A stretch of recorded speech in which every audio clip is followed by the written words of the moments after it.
All the judges ready? Get your stuff set up. Alright, I don't know if everyone in the room knows, I'm actually leaving the country at the end of this semester and abandoning Corey in his senior year, so I want to take the brief opportunity to say thank you. What? Yeah, I know, surprise. But Corey put me on his back a year and a half ago and started sprinting and hasn't stopped since, so let's do this.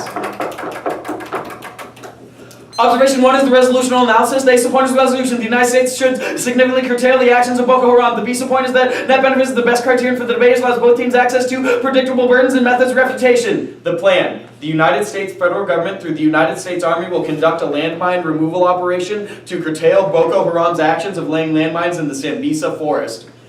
Observation 3 is the solvency. The first argument is that the United States will use mine-sniffing rats from the company Apopo, the Anti-Personnel Landmines Detection Product Development Corporation. The ace point is that Apopo trains Gambian rats to be able to sniff out explosives. These rats need to be able to pass a test where they successfully sniff out 300 landmines with a 99.6% accuracy. The B point is that they have cleared over 96 million square meters of land to date, and the C point is that they have found 18,200 pieces of ordnance. The second argument is that rats are uniquely able to solve. The ace point is that plastic landmines are not able to trigger metal detectors, means that you have to be able to smell the explosives themselves. The B point is that the forest does not allow landmine removal vehicles to actually get in there between the trees, and only rats are going to be able to work in there. The C point is that rats are lighter than the trigger pressure of landmines, means that when they get to them and identify them, there's no risk of them setting off the landmines, and it is safe for their trainers to come and remove the lines. Advantage 1, landmines.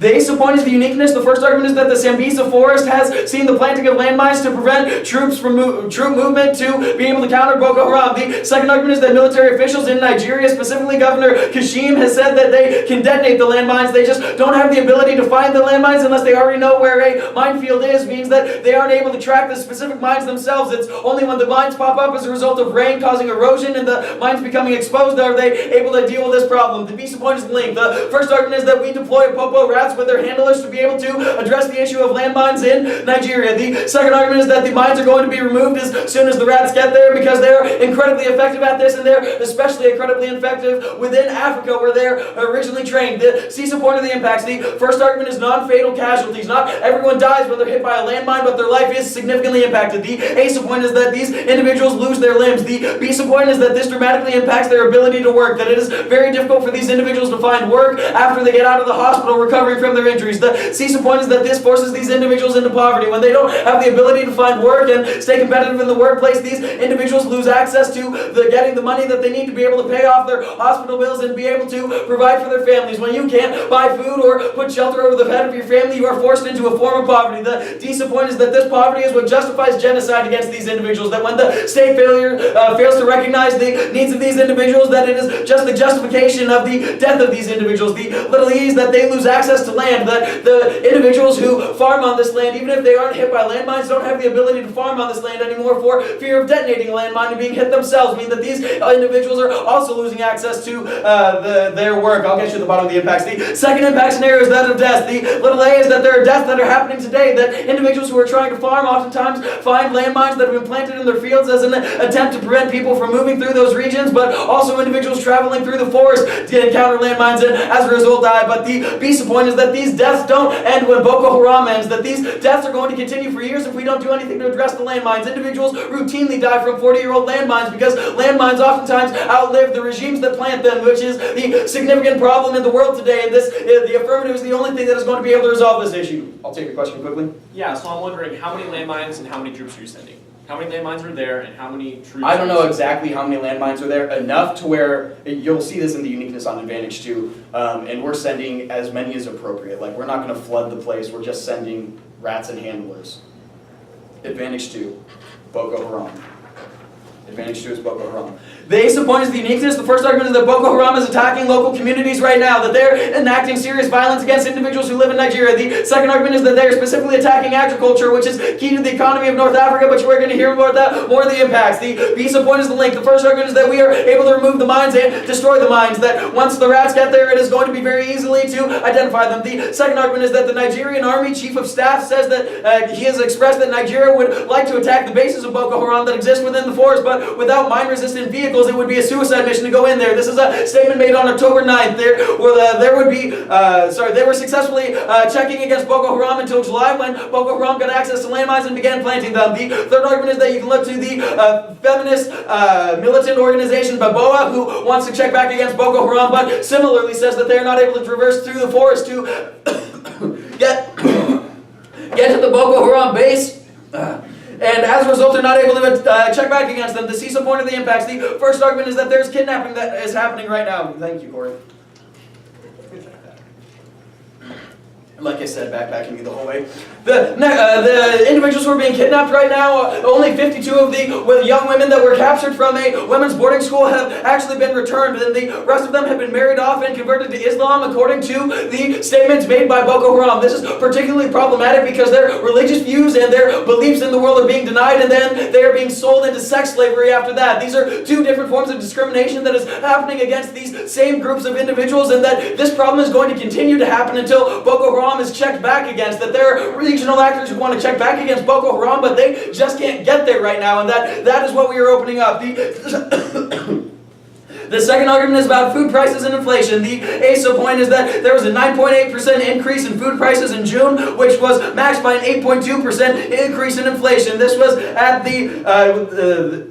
this was as a direct result of attacks to the agricultural industry that is happening right now, specifically the denial of agriculture as a result of the placement of landmines. The agricultural industry, this is the little b, is the agricultural industry represents 1/5 of the Nigerian GDP, and as a result is a significant contributor to the well-being of the nation. The CISO point is that this leads to that more than 35% of people between the ages of 18 and 35 are employed by the agriculture industry, and when the agriculture industry is denied, this necessarily leads to dramatic economic decline. You can cross-apply the poverty impacts to the end of this scenario. The third argument is that Boko Haram is killing thousands of people right now and attacking the police in certain regions, that they are literally breaking down the rule of law and privileging themselves within the system by means of destroying other individuals. There are 3 million people who are being affected by this in Nigeria right now who live in Boko Haram controlled areas where Boko Haram is enforcing their police state against these individuals. The fourth argument is that children are losing access to education. 1/10 of Nigerian school children are not in school right now as a result of their of not feeling comfortable going to school because of the violence that could be enacted against them. Their parents don't want them to be just one more statistic in the kidnapping. You want to make a case? Did you also ever heard the CCU channel? What's up? Is that yours? Oh no, that was a that's video. fine. It's Jack Bauer. I know. I got Very it. It's like, oh, I know. It's also my ringtone. Oh, so we both lost 99 cents. No, didn't pay for it. Oh, fair. Stole up there. So you lost 99 cents. Yeah, okay. You're probably going to want to have like at least one sheet of paper in front of each of the advantages or notes. I'm just going to put it on the advantage. You know what, can I just Yeah. go next to the advantage? No, you're totally welcome to whatever you want. So it's just straight case? Yeah. Has an extra sheet with solvency too then, I'm assuming? Yes. Just anything on the background plan area. No, we're also going to kind of answer solvency and the advantages. We'll get to solvency I'm and the going to put 2 advantages. pieces of paper in front of me. Cool. Tell me when you go from 1 to 2. Awesome.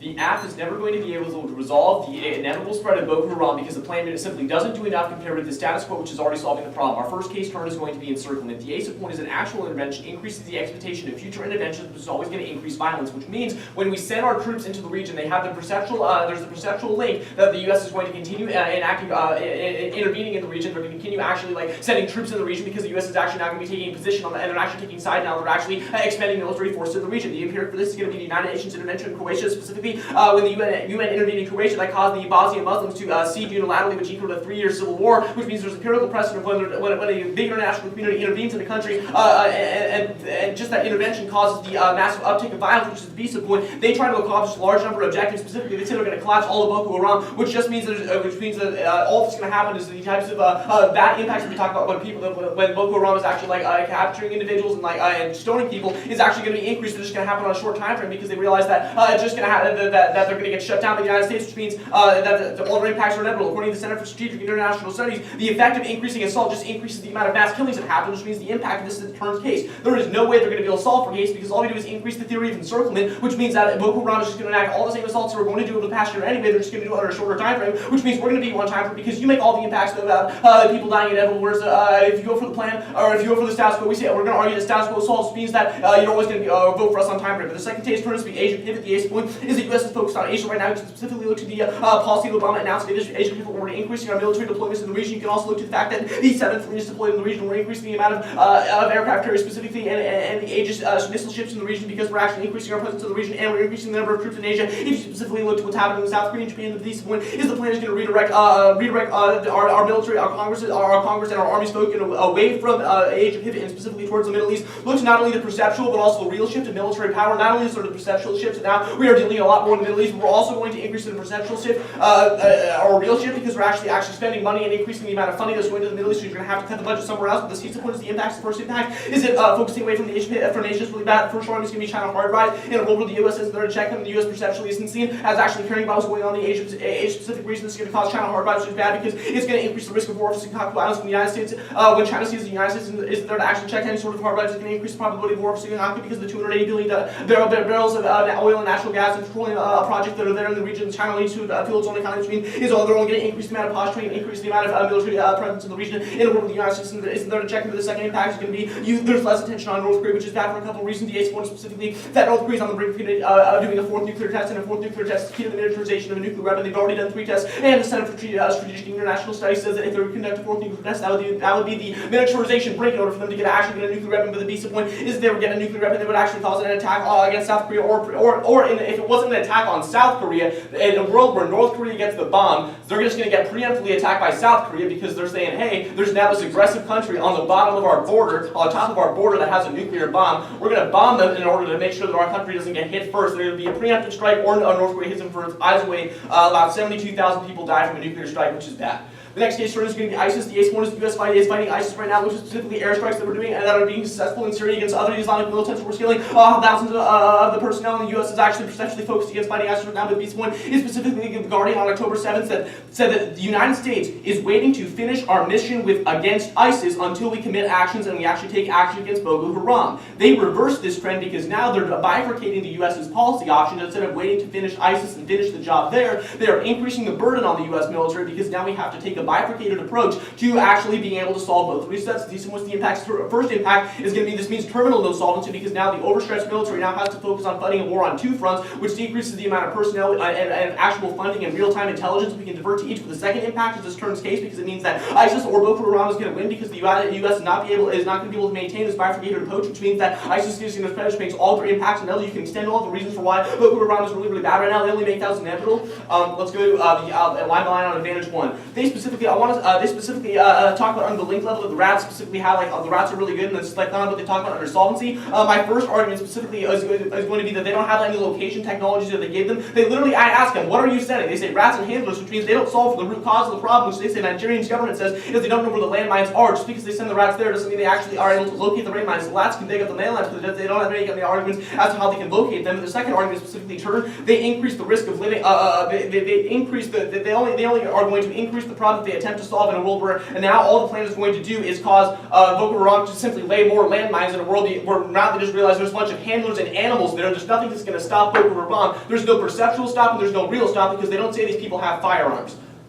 Before we go to Advantage 2, status quo solves.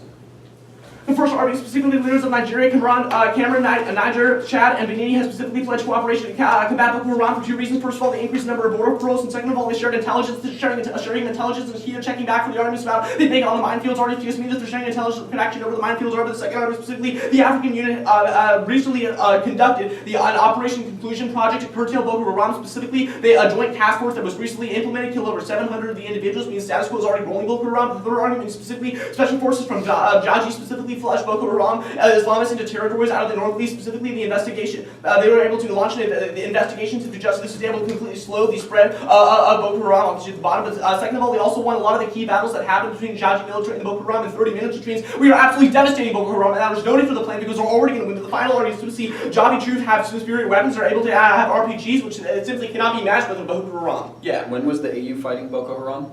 The AU, this was just recently, like this is from October.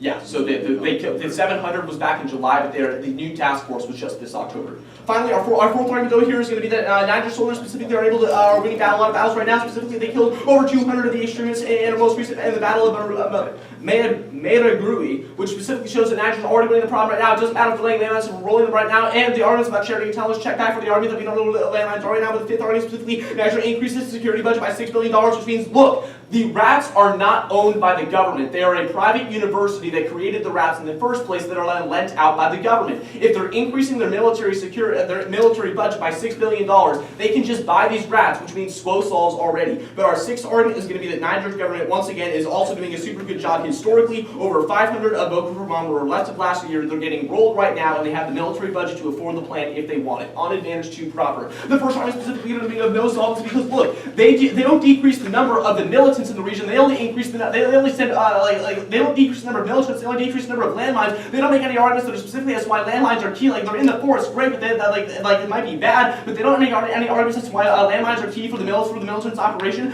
Which means all their impacts are still going to happen. But the second argument is specifically they don't provide military escorts. I asked him, what do you send? You send trainers and rats. You do not send military escorts. Which means if Boko Haram is really as bad as they say, and they're really able to just be destroying all the status quo projects, all they're going to do is attack the trainers and rats, and that is terminal no solvency for the app. That's what I asked him when he answered in the POI, which means there is terminal no solvency for the app when your trainers and your animals are going to get rolled by the Boko Haram you say is so bad. But our final argument specifically, they don't remove the headquarters in a world where they don't remove the headquarters, they're just going to get relayed in a world where now you're like, okay, sure, even if we grant them solvency, they're going to take the landmines out in the world where you don't get rid of the headquarters, which the SWO does. All they're going to do is relay the landmines 6 days later, they're going to relocate the landmines to somewhere else, which means this app doesn't solve.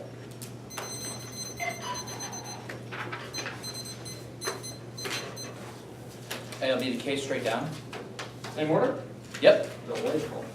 So you're going to be line by line from the LLC order. I'm going to start my timer. I'm going to take 30 seconds to work on some stuff, and then I'll start speaking. Okay? Cool.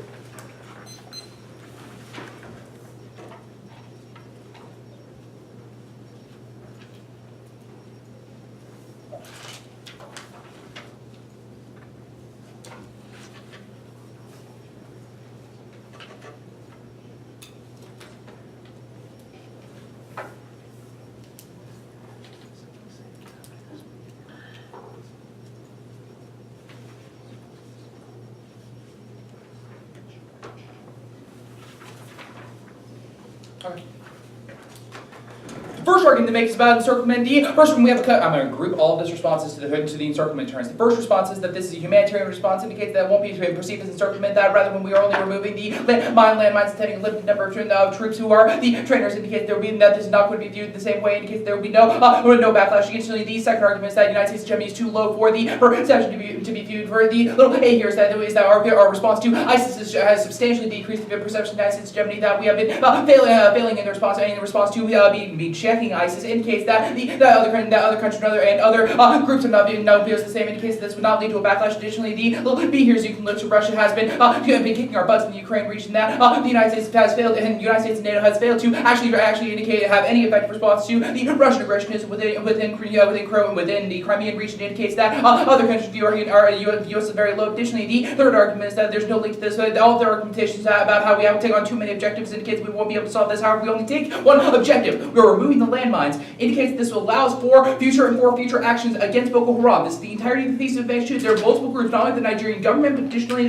groups such as BBOA, which is a feminist organization that wants to begin action against them. However, landmines are uniquely key in order to be able to check this. Indicates this is the necessary internal link. Additionally, the core argument is that the uniqueness is not on your side here. That there's systemic violence happening now, not only against Boko Haram is taking substantial action to attack things like agriculture, but additionally that the landmines are causing substantial violence indicates that action now is key in order to be able to check this. The next argument I'll respond to is the Asia pivot arguments. You can group all of these. We will have a few responses.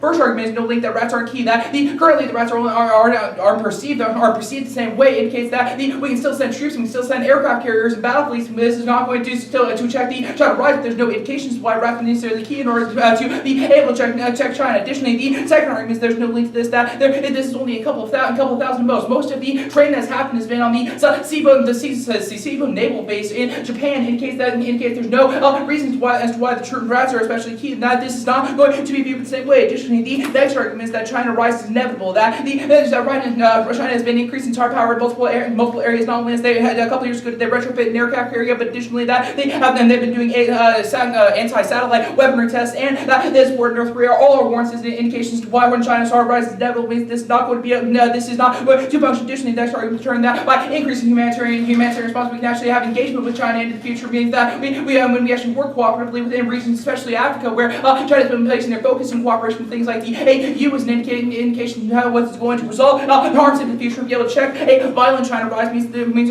are able to resolve this. Yes. We have 8 carrier fleets, we can leave a couple by Yeah, China. we have 8 carrier fleets. There's no reasons to why there's going to be a significant trade-off. Additionally, the next argument, the next set of arguments they make is about North Korea expansionism. The argument is that 28,000 troops in South Korea are always going to check back against North Korean aggressionism. That we have all of the troops that are necessary in order to be able to check a North Korean attack means that there's not going to solve this. Additionally, the second argument is there's no reason to why North Korea would ever use a nuclear attack. There's strategic chess piece in order to check back against an attack either by North Korea or either by South Korea or the United States in the future. Means that it's utilized only for defensive actions is the reason why it's going to check in the future. Additionally, next argument is turn that you're constructing North Korea as inevitably aggressionist and means that that doesn't allow for any form of humanitarian cooperation in the future. Means that when you are constructing this threat in order to have the threat to attack, means that we would never be able to actually have cooperation with North Korea in the future. Means that this doesn't function. Additionally, next argument is turn by increasing humanitarian response. We're able to better work with North Korea in the future. They don't view us as a militaristic organization, but rather when we do things like humanitarian response, we're able to better solve in the future.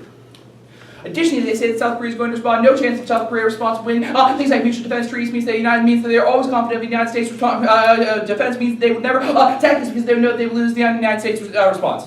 ISIS. First argument is no link that the attacks that are happening against ISIS are with airstrikes. Indicates there's no trade-off with rats. Means this isn't going to function. Additionally, second, that we have the ability to do multiple things. The United States military is rather large and has a lot of ability, has a lot of strategic hard power capability. We have hundreds of different airplanes that can do multiple different things. Indicates there's not going to be a trade-off either in equipment or in focus. Indicates this, and there's no link to this position. Additionally, the next argument is going to be turned that we are currently next argument is turned that by increasing humanitarian response, we can decrease the violence by ISIS. Currently, they construct us as being unable to cooperate, and that this means that we would never be that there's prevents any form of diplomacy with ISIS in the future. Means there's no ability for us to there's no ability to check back against these. And this form of violence in the future means that only by increasing humanitarian vision of the United States will we better able to resolve for this harm in the future. Means this is going to resolve. Additionally, the next argument is that ISIS is too ingrained. The airstrikes are never going to work in the first place. Means that this probably doesn't resolve any of this. Probably is not going to resolve any of this harms. ISIS has too diversified systems, and there's too diversified in location. Indicates there's no reason why airstrikes would resolve this in the first place. Next is on the advantage. The first argument makes is that there's no location text, so we don't know where the rats are, or so we don't know where the landmines are. This is exactly our argument, that rats find landmines, they smell them, and can locate the landmines. We know that they are in the Sambisa forest. It indicates that we can send rats in order to be able to resolve this harm into the future. It means that this argument is not true. The next argument makes a turn that we increase the probability of more landmines in the future. The first argument is that Boko Haram only has a certain number of landmines. They were able to get them from stealing from the Nigerian government, and other areas within the region. Indicates they don't have a certain number. When we remove those, it means that they can't lay any more in the future. This takes out a lot of the offense that you make. Well, one advantage, one advantage two means this argumentation doesn't function. It means that all of your response doesn't matter. Additionally, you can extend all the impacts. Say this is a systemic form of violence that's happening against individuals in the region. None of your status quo assaults arguments are responsive to the systemic violence. I'm not going to have time for you. I apologize. I do not have time. I'm sorry. It means you can send all the impacts here about how individuals die as a result of forcing civic poverty. Task force solves. This is on advantage two. I post solves on a separate sheet, but I'm responding to all the task force solves here. Group them. The first argument is that this is not true. That Boko Haram has been entrenching themselves into the forest in status quo. That they've set up bases within the region and placed landmines, which prevented the group, Nigerian government or other groups from actually responding to Boko Haram. You can extend all reading arguments to say that the Nigerian government, especially the Army Chief of Staff, said that this would be possible to defeat them currently because of things like landmines that place uniquely. Additionally, the second argument is that this is exactly a unique story that the Nigerian government was effective in July, and then they started moving into the forest and placing landmines. Means they are failing in the status quo. It means that all of the argumentation is not true. Additionally, the Nigeria was leading the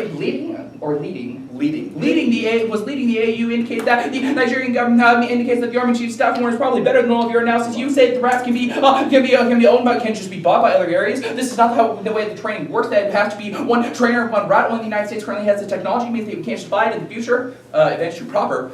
They say that we don't solve for militants. However, we allow for new attacks to happen, for new responses to happen by the government and by other groups. Means that we're able to resolve this. They say that we don't send escorts. Means that the transport routes are killed. We go operate with the Nigerian government and the same groups are able to defend this. Means that we resolve this harm.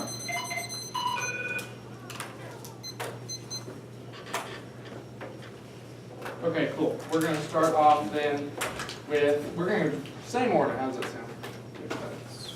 Quick overview on top.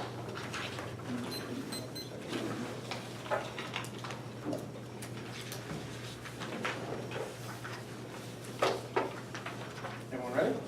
Yep. All right. Game over for my opponents when they concede the United States is going to go in and take care of the problem as soon as ISIS is defeated. That means the status quo has solvency for their case. Their case simply, we are winning on a time frame delay when we say that we need to be addressing the issues with ISIS first before we go spread out and get them involved like a massive war like we did in Iraq and Afghanistan that basically dragged the United States out for years because we're spread too thin in the regions. We're going to tell you that we need to take these problems one at a time. And first we need to solve with ISIS, and secondly then we'll move on to the African terrorists that they're talking about this debate around. But specifically, we're going to tell you the status quo is always going to be able to solve on the advantage on the case turns. The first case turn program, they basically say, look, we're not actually doing anything right now. Like this is no link. It's not actually going to be a lot of hard power movement. We're not actually doing any like troops in there, so it's not going to circle the wagon. Then Mr. Manoa's argument specifically says that this perceptional link with the United States is going in there to counteract these specific terrorist groups, which means that we are winning the perceptional link. That this is going to look the people here are specifically perceiving the United States as getting involved, which is always going to be bad for them, which means that they still trigger the link because this is a perceptional link on this case turn. But additionally, my next response is turn. This only increases the impact of our argument. We're specifically saying that when you have this type of encirclement approach, that this is only going to flare the violence, but now they're admitting we don't have troops on the ground, which means when we have a flare in violence, there's not going to be any United States hard power to check back, which means that this only is going to basically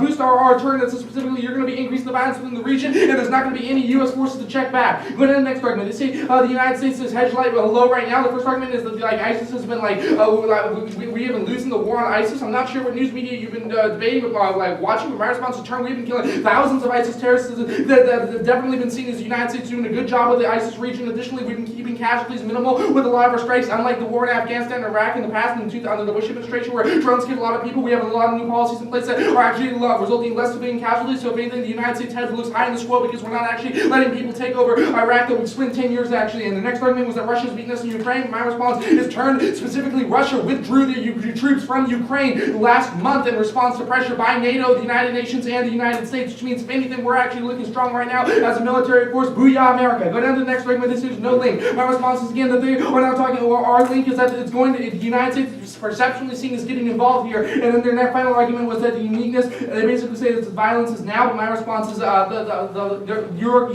we're beating you on the time frame argument here specifically when they talk about like the violence is happening now. This is not just argument which says that you are going to spark the violence and there's no one going to be there to check back against the surge. The underview here. We are telling you that it's a perceptional link when the United States gets involved. This freaks them out. It's try or die, or at least it's try or die scene for them, which means now they're going to flare the violence. They admit that we have no troops sitting in, which means we never have any power to check back this flare, which means all of a sudden the tide of the war has turned.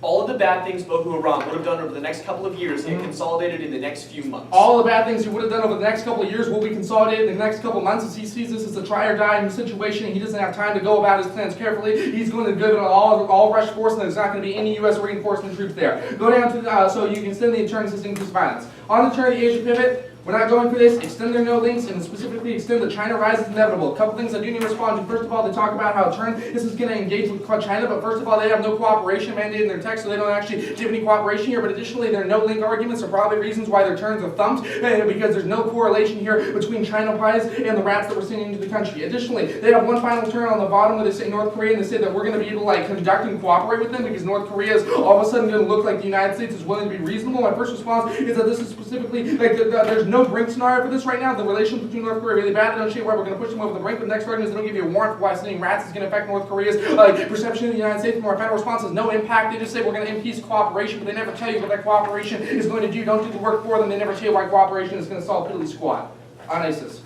Their first argument is specifically they talk about there's no links because of the airstrikes, but a couple of responses here. My first response is that again, first of all, it's the DoD budget is crucial here. The DoD is the budget that's going to have to get overstretched currently right now. And specifically, you can look at a speech by Obama made last month, which literally said he is contemplating cutting cruise missiles from the DoD budget because he's simply so overstretched on the money. And specifically, cruise missiles are our #1 weapon we have been using against ISIS in these regions, which means that they are on the brink right now. And yes, you cannot just send thousands of rats along with the trained rats, along with the people who are actually going to have to take the bombs out of the ground when the rats finally sniff them out, which means that this is absolutely links and you're going to be taking away our resources and ISIS, which didn't go so well last time we got overstretched in the Middle East. Additionally, the next argument is the term they talk about how this is going to cause cooperation with ISIS. Are you kidding me? ISIS has refused every offer of cooperation with the United States. Additionally, their no link argument probably once again thumps us at the point where they're saying there's no link to this action and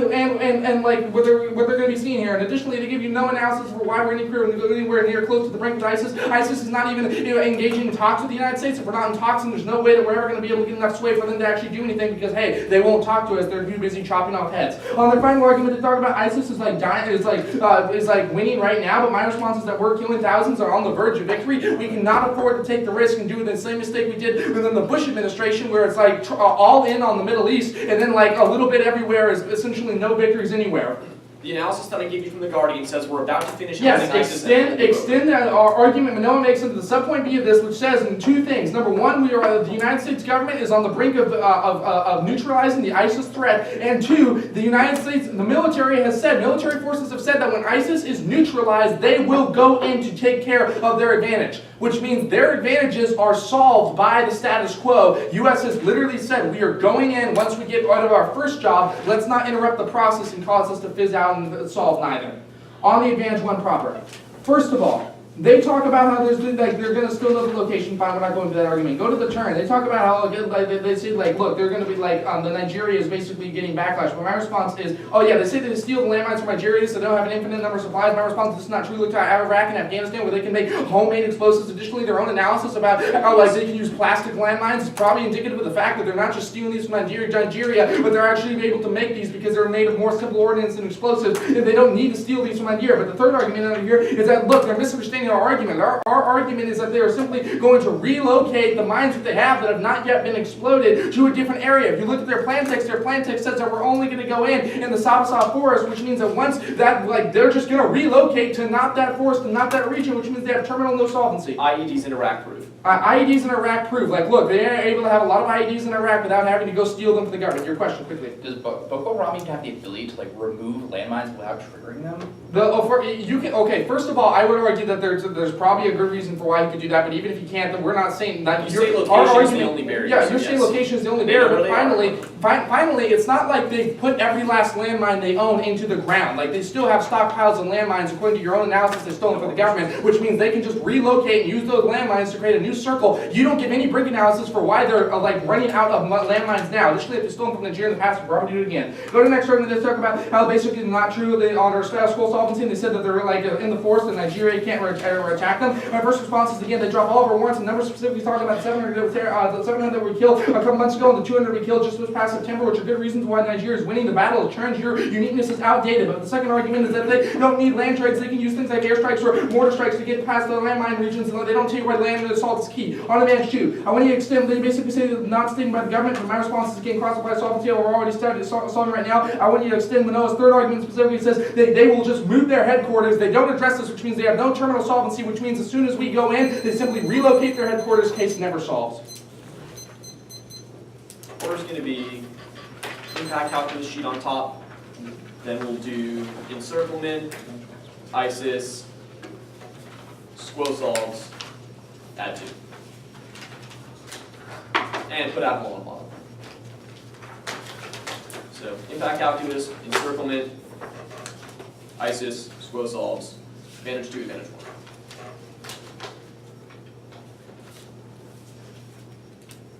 All good?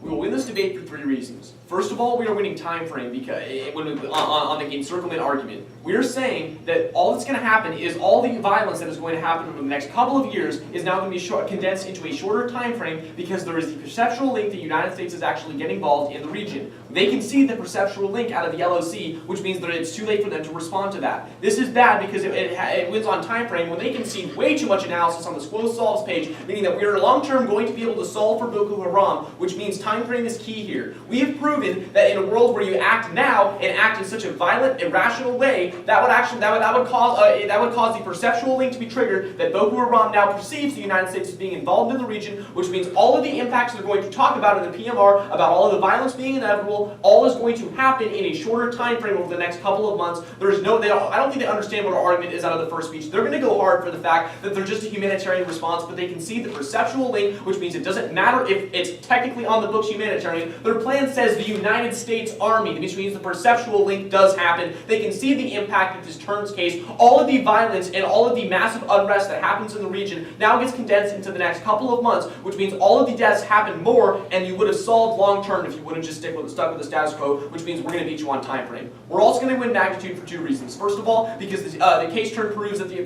plan makes their impacts inevitable, and also the ISIS makes all the plan's impacts inevitable, and they make it worse because they're conceding too much on the ISIS analysis. I don't think they don't answer our analysis from the generals saying that, look, we are going to finish waxing ISIS in the next couple of weeks, and then we'll transition to combating Boko Haram. That analysis never gets touched out of the MG, which means we're simply winning magnitude here because you're just going to make the spread of ISIS inevitable. We are also winning probability because there are just too many conceded links here. They can see the perceptual link, they can see the military generals link, specifically from The Guardian on October 2nd, and they can see all of the analysis that I'm giving you specifically under the squo solves and all of the warrants. They try to group them in the last minute of the MG, but that's not enough. They don't do enough analysis. On the encirclement problem.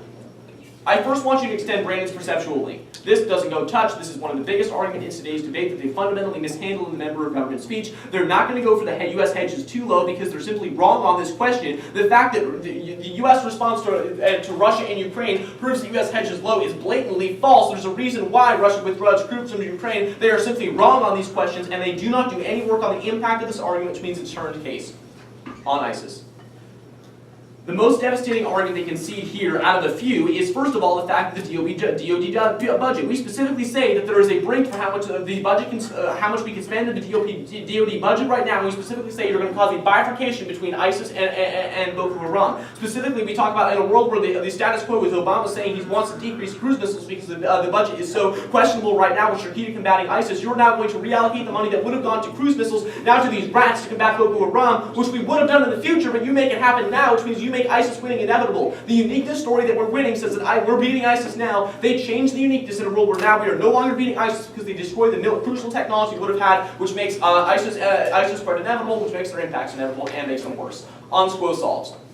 The biggest argument they're going to try to go for the next speech specifically, they're going to try to say the fact that the reason why the landmines are there is because the reason why the squad status quo can't solve is because you can't get troops to the region. That's false. You can use missiles, you can use airstrikes. A gun, I'm pretty sure, can go, a sniper rifle can go a pretty long way. The fact that they cannot actually get physical troops on the ground there is not a reason for why the status quo cannot solve. You just do not do enough work on the fact that they increased their military budget. There's massive proof of that the AU specifically increasing and creating a specific task force. The arguments about Jaji specifically flushing Boko Haram terrorists and winning a lot of the key battles in 30 minutes. They're better equipped. They can see all of these analysis, extend it now. The status quo is already going to solve. On advantage number 2, they can see my argument. They're just going to move their headquarters and put down a new landmine, which means terminal no solvency for the Aff. And on advantage 1, they simply just misunderstand the question. They're just going to get more landmines inevitably, which means you're going to vote opposition. I would like an overview on top. However you like to flow overviews. And then I will go to the solvency debate. Then I would like advantage 2, and then advantage 1, And I think I flow differently than everyone else, so I'll be sure to signpost a lot. When you say solvency, you mean like the advantage one they offer? No, I mean their case terms, like encirclement, Asia, pivot, Okay. ISIS. So basically advantage two and advantage one in order, in like LSU, right? On advantage one. On advantage one, yes. Okay. Like I said, I'm gonna signpost because I think I flow different, so.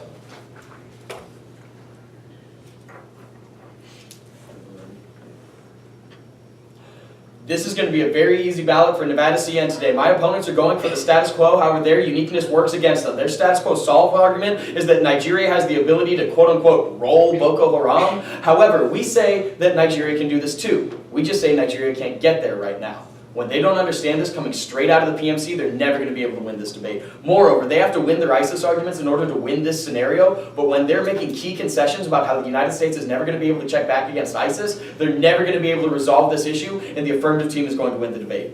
Let's look to the encirclement arguments. Couple of key concessions that I would like you to extend here there. First argument is that they are winning the perception link, and that's why they're winning this turn. However, you can extend Corey's argumentation that this is gonna that the U.S. hedged low and that we have low perception because the United States is not beating ISIS right now. They try to go for rah-rah, United States is kicking ISIS's butt. However, while the United States might be killing thousands of people, ISIS is still expanding its control. Moreover, you can extend Corey's argument that there is a diverse location for ISIS and that our airstrikes have proved to be ineffective. While they might be reading about a lot of deaths, they're not reading about ISIS losing power, which is the reason why you're going to be buying our story here. The next argument that I want you to extend is Corey's argument that the Nigerian government and the Boboa are going to be able to protect the United States is what is going to lead to our solvency being able to resolve this issue. They say that Nigeria is able to roll Boko Haram. We agree. We say that we allow Nigeria to get there. That is why they're not beating us on the time frame debate. This is Corey's analysis. When they don't answer that, they have lost the debate because that is the cornerstone of their block strategy. Corey, you good on this turn? They also concede that violence is happening now. They can see the violence is happening now. We only have a risk of being able to resolve this violence. Moreover, when their resolution is on the status quo and that is contingent upon the United States beating ISIS before they go there, we are always going to be winning on the time frame because we send action first while they're waiting until we beat ISIS. They say that we're going to beat ISIS in a few months. We heard the same shit about Al-Qaeda. Doesn't mean that it was true. Let's look to ISIS. Couple of key arguments. They make the new argument coming out of the block that this issue is as a result of cruise missiles. That was not in the LO. Don't point of order me. The first argument that I have in response to this is that we're going to be able to send bombers from the United States, specifically look to California where we send bombers to. Afghanistan all the time is going to be able to check back against this. Moreover, we're going to be able to send fighter bomber planes off of aircraft carrier groups, means we're going to be able to check back against this. The next argument is that we're going to be able to send bombers from Europe. There are still plenty of opportunities for the United States to bomb the shit out of people. We are pretty good at killing a lot of people in a lot of different countries. It's one of the things that we like to do as a nation. There's no propensity for cruise missiles to be able to check back against our efficacy against ISIS. The next argument that they make is that we're on the verge of victory right now. However, we say that this is absolutely not true. While we might be killing a lot of people in ISIS right now, that does not mean that we are winning the war. ISIS is in too many diverse locations. They fight guerrilla war. They don't have one headquarter. That's why they're so hard to fight. It's exactly like Al-Qaeda. We don't win when we have opponents that are all over the place. The next argument that they make is that the United States is on the brink of winning right now. They say that this is in their Guardian article. Kyle, go back and check. You say you record every round. They don't say that the U.S. is on the brink of winning. They're saying the U.S. is waiting until we beat ISIS to go deal with Boko Haram. That is why the status quo is never going to be able to solve and the negative strategy doesn't function. It just allows this violence to continue inevitably. On to advantage 2. Real quick, there's also no trade-off because the rats are in Japan. Right, there's extend Corey's argument that there's no trade-off because the rats are in Japan. Also, the rats aren't on the carriers that are going to be key. Okay. On advantage 2. I want you to extend the second link argument. I specifically say that Nigeria was successful until July because of landmines, and that on October 9th, they said that this wasn't working. Their status quo solves arguments are about how the AU concluded their mission in October, conveniently at the same time that I say Nigeria said that they gave up because they couldn't get through the landmines. Then they said that Nigeria was doing well in July. That is our story. That is why the affirmative is critical to being able to resolve this. You can only resolve advantage 2 through the affirmative. On their advantage 2 arguments. The The only argument that they extend is that they're just going to be able to move their headquarters. However, there's a check back by both teams' arguments that Nigeria is going to be able to roll Boko Haram as soon as they get in there. Specifically, elimination of landmines is key. Right, specifically elimination of landmines is key. That is the link story coming out of the PMC. They never engaged that on the status quo solves arguments. Status quo is never going to be able to solve it. The point at which they're not winning their ISIS scenario is the reason why they're never going to be able to resolve this. Moreover, when we tell you specifically that their status quo, we tell you their status quo solve arguments coming out of the PMC, all that we say is the landmines are getting in the way right now. We are the key internal link to being able to check back against this is why we're going to be winning. Corey, what do you want? What are you You're good, advantage okay. one. Advantage 1. They say that Iraq and Afghanistan prove they're going to be able to lay more landmines. However, IEDs aren't landmines. They're pretty different things. Landmines are passive while IEDs are active. You have to trigger them yourself. They say that plastic landmines show that this is going to be user. However, plastic landmines are harder to make than regular landmines. The last argument they make is they're going to move them to a different area. They can't dig them up. Moreover, Boko Haram headquarters are right there. That's why we solve.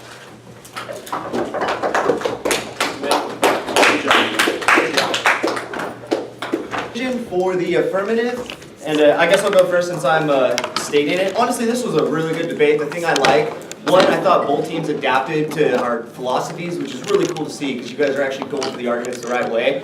And honestly, I thought this debate went back and forth, but the key argument was really in the PMR rebuttal. I just can see more clear links that say like the landmines is the specific deterrent, and then some analysis drop that proves that true. And then when you guys are arguing things about that analysis that they actually point out isn't true, proving you actually dropped it to me, I just see more of a clear link to that impact, and I vote on just that you take out the landmines. It's a specific like deterrence that's stopping us from actually going in that order.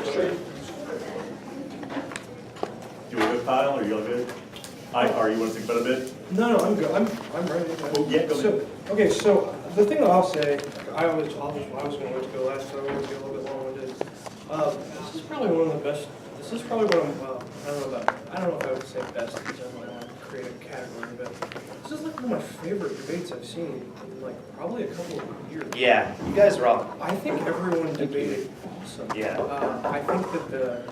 I think that this video needs to go on the internet because it is a great example of the nuance that can be found in parley between one speech to the next, and like, you know, I do go back and forth, and I think that like the Neg is going to be really far ahead after the LRC, and then the MG is just unreal good, and then you know the MO is pretty good, and you're kicking some arguments, and you're just going for a couple specific case arguments, and you're going that the status quo, we're going for arguments about the status quo solving the Aff, and the PMR. I mean, the LOR makes a ton of sense. I mean, the LOR is, in my opinion, like a very, very good LOR in terms of structure for people to look at. And then I think the PMR provides like an incredible amount of clarity for ways for judges to evaluate this debate.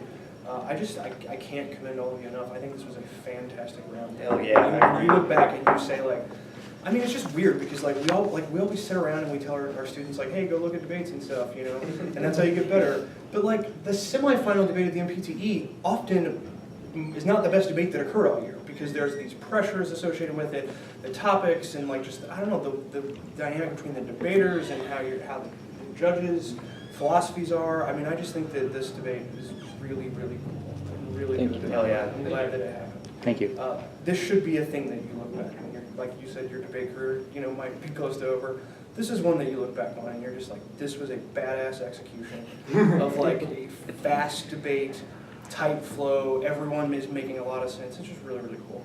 So I think all the encirclement arguments link to the status quo as well. I wouldn't give you any offense on that because I don't see any reason, with absent some justification for you telling me why the status quo will not cause these encirclement things to happen where they just like lay out as many landmines as they can or whatever. Because it seems like after we, you know, beat the shit out of ISIS and then we go there, they're going to do that same thing regardless. So there's no unique impact to that. I think that, I mean, when I go back and I listen to it, the exact, and I mean, this is what I had functionally written down. I just wanted to double check it so everybody can understand exactly how well this tool works. But the exact LOC argument is that the United States is going to wait to finish our mission against ISIS until we take action in Nigeria. So, yeah, I mean, that's the thesis of the argument, and that's exactly what the argument says in the LOC. I think the MOC expansion of it to say that, like, we're going to go as soon as we beat ISIS, like, I think all of that it's a mischaracterization, right? And I think that if I were to push you on this and I were to say, let's go find this Guardian article that you cite, this Guardian article does not say that the United States has an intention to invade and kill all these members of Boko Haram or whatever the name of this organization is. Kevin. Close enough. Kevin didn't even text it to me. He called me because he was like, I can't spell that. I tried Googling it, I Didn't want to gave look up. like Yeah, it. yeah. I was just like, come on, Google autocorrect. Yeah, I know, same with me. So I think that argument probably is not necessarily true. The United States might consider taking some action.